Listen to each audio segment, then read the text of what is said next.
At the beginning of Skyward Sword, we learn about the goddess's chosen hero, a warrior who lived in the distant past during the era of Hylia. The goddess is said to have given this hero a sailcloth, which is why Zelda hand-makes a cloth to give to the winner of the ceremony's flying contest. Zelda explicitly says that the sailcloth that she gives to Link isn't the same one the chosen hero once used, so there must have been another hero before Skyward Sword's Link who fought in the distant past.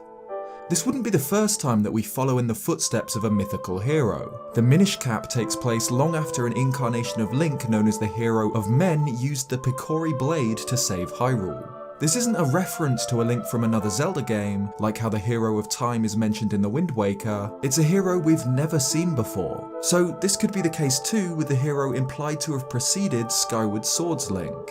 There's even a 32-page manga by Akira Himekawa detailing the life of this ancient chosen hero in the back of Hyrule Historia. The manga tells the story of a Link before Skyward Sword, a warrior born to the Hylians of the surface during the era of Hylia. This hero is given the Master Sword by the goddess and defeats Demise when he appears to terrorize the surface. Hylia ensures that this hero's spirit will live on eternally and chooses to join him in mortality, so that every time that Hyrule is in danger, they will be reborn. So it's clear to see why people think that Skyward Sword's Link isn't the first hero in the Zelda timeline, but the second coming of a legendary hero from the distant past. But I don't think this is the case. I think it's much more likely that this mythical ancient hero was Skyward Sword's Link. For starters, Link is constantly referred to as the goddess's chosen hero by characters who have existed since the era of Hylia. Levias, the dragons, Fi, even Demise all refer to Link as the goddess's chosen hero or chosen knight, never as the chosen hero's second coming or the chosen hero reborn. In fact, it's revealed to us by Zelda that Hylia's plan was to create a hero worthy of wielding the Triforce, as she knew that its power would be necessary to defeat Demise. The Silent Realms, the Sacred Flames, the Song of the Hero, all designed to temper Link's spirit and create a hero. Even Hylia reincarnating as a mortal was partially to bait Link, as she knew that he would throw himself into any danger if it meant saving Zelda.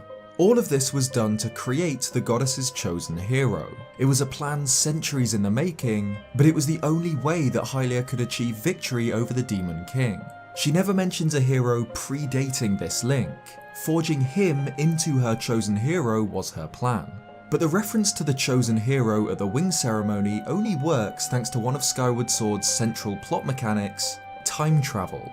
Zelda and Impa travel back to the distant past, back to the era of the goddess Hylia via the Gate of Time, and Link eventually follows. Zelda reveals that she must remain there until the present day to ensure that the seal on the imprisoned holds, and encases herself within a magical crystal. This works. By the time of the game, the imprisoned has remained trapped in the sealed grounds since it was defeated by Hylia in the distant past. In the present, Link wishes for the destruction of Demise with a Triforce, and the Demon King is completely and wholly annihilated.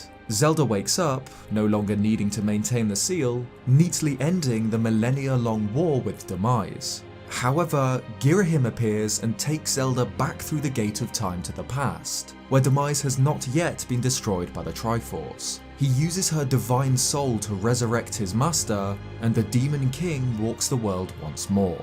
Link had followed Girahim through the Gate of Time, however, and he faces the reborn Demise. The Demon King is impressed by Link's courage. He explains that the humans he'd known had been weak things, who shivered under rocks or screamed and clung to their goddess at the mere sight of him.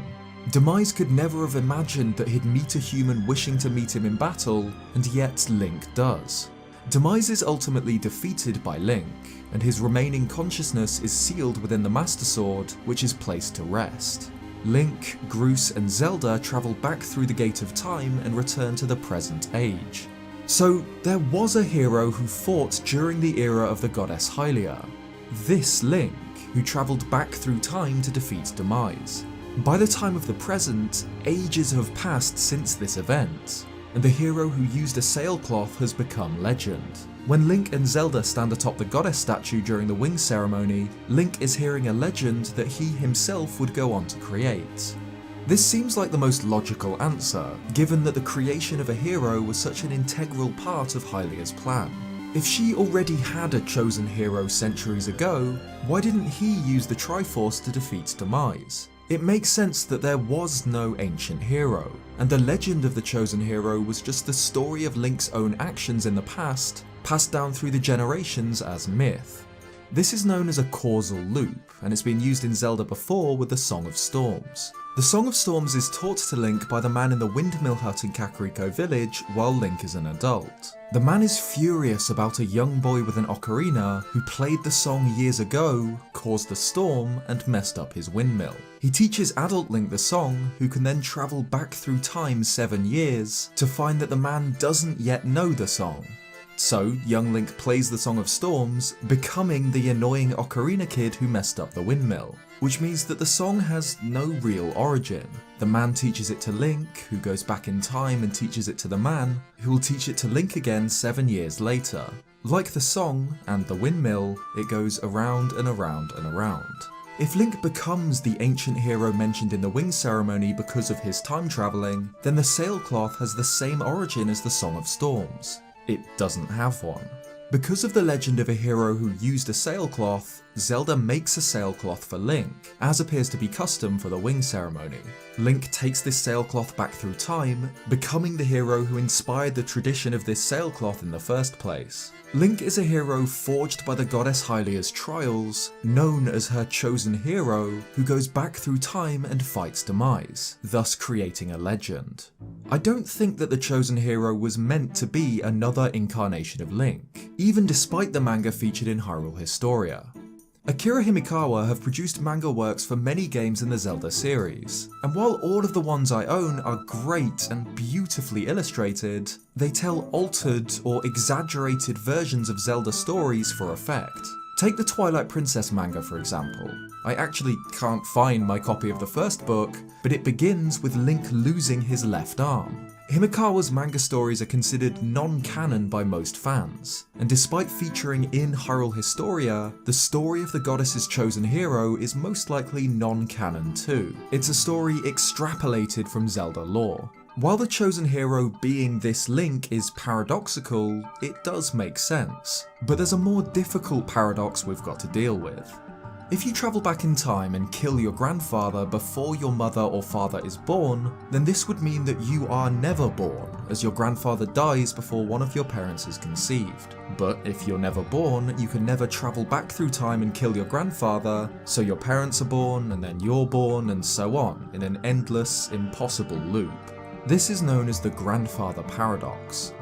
A similar problem applies to Skyward Sword. Link becomes a hero, travels back through time and kills Demise. But this would mean that the imprisoned shouldn't exist by the time that Link is born on Skyloft, so he'd never go on his journey and become a hero, and thus never go back in time and kill Demise, and so on. One possible solution to this problem is that, by killing Demise in the distant past, Link instead caused a timeline split, an alternate timeline in which Demise is killed in the ancient past before Link returns to his own timeline via the Gate of Time. This would work, but there's a problem with this idea too. Link lays the Master Sword to rest before travelling through the Gate of Time, and when he arrives in the present, the blade is still there. This means that it has rested here in the temple for centuries. The events that transpired through the Gate of Time really did happen in the past of this timeline. This is supported by the presence of an old Impa, who has waited in the sealed temple all the way from the distant past up until the present day, watching over the blade. Skyward Sword handles time travel in 2 distinct ways. Well, 3 if you include how timeshift stones work, but I'm not going to touch that. The first model of time travel we see is that of a closed loop. Characters can travel back through time, but anything they do and anything they change has already happened in the present, therefore won't change it. The easiest example of this is when Zelda travels back through time to seal herself within a crystal for thousands of years. From the very beginning of the game, we're able to see Zelda's crystal through the doors in the sealed temple, before she even travels back through time at all with Impa. She was always going to travel back through time. This always happened. Another example of this is the old Impa's bracelet, which was given to the young Impa by Zelda in the distant past after the sealing of Demise. She wears it all throughout the game, even before Zelda travels back to the past and gives it to her. But the game also uses another model of time travel, where characters can travel back through time, but anything they change will affect the present that they return back to. An example of this is when Link plants the life tree sapling in the past and returns to the future to find a fully grown tree. If this was using the same model of time travel as Zelda's crystal does, then the life tree should have already been grown in the sealed temple before he goes back to plant it. Instead, by planting the sapling in the distant past, Link ever so slightly alters the entire course of history from this moment all the way up till the present. Everything is the same, except the fact that a tree grows in the sealed temple. This same second model of time travel appears to be used with the Master Sword too. It's not found in the sealed temple until Link travels back through time and leaves it there.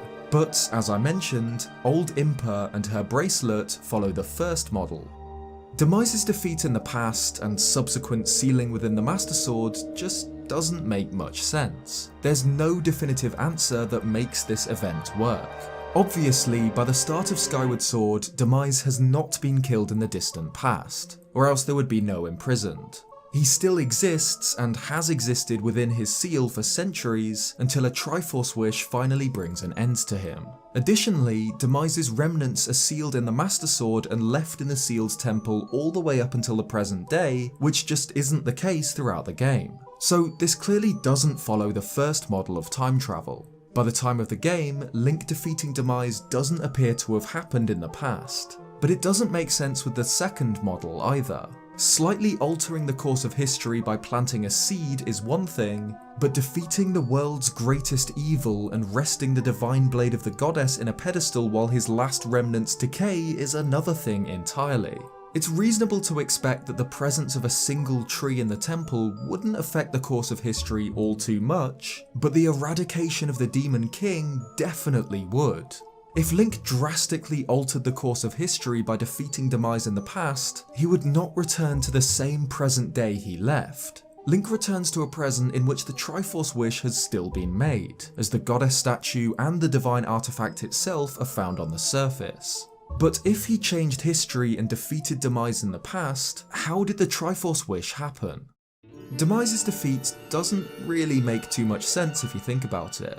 Like many stories involving time travels to the past, it's just a paradox. But not a cute one like the creation of the Song of Storms, it's just a mess. The present that Link returns to at the end of the game should not exist. The only possible solution here is one line from Fi's analysis of Demise, an eternal being who has conquered time itself. Perhaps this paradox exists because it's Demise, a being so powerful that he just doesn't follow the laws of time. Perhaps by the beginning of the game, Demise is both defeated and not defeated, a sort of Schrodinger's demon who has to be defeated twice, both in the past and in the present. Just like Demise's defeat, the theory that this Link is the ancient chosen hero doesn't hold up too well when we look closely at it. If Demise's defeat hasn't already happened in the past by this point, why is the chosen hero mentioned? And besides, how do residents of Skyloft know about this hero, when Link fought Demise after the Isle of the Goddess had been sent to the skies by Hylia? Regardless of all of this, I still believe that the intention is for the chosen hero mentioned at the beginning of the story to be Skyward Sword's Link. He's constantly referred to as the chosen hero, not a reincarnation, and he travels back through time to fight during the era in which the chosen hero of Legends was said to have existed. The sailcloth said to have been given to the chosen hero by Hylia herself was given to Link by Hylia as her reincarnation. A hero that predates Skyward Sword's link would go against a central plot point of the game, Hylia's plan to create a hero. She needed someone worthy of wielding the Triforce, and so her plan ensured that this link was tempered by her trials. By becoming the chosen hero, Link writes his own destiny.